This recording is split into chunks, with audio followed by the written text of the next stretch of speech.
красота и чистота има в небеса за твоята душа. Не дей скърби,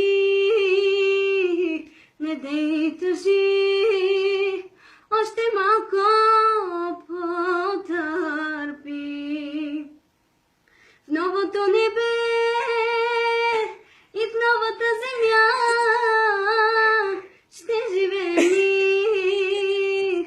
с Христа. Ангели ще пеят с нас, така ще бъдем всякога.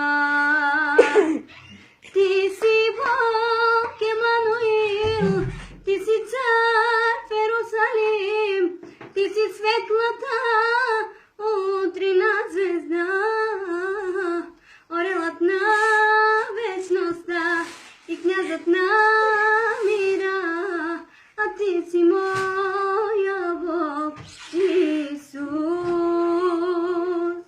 а ти си моя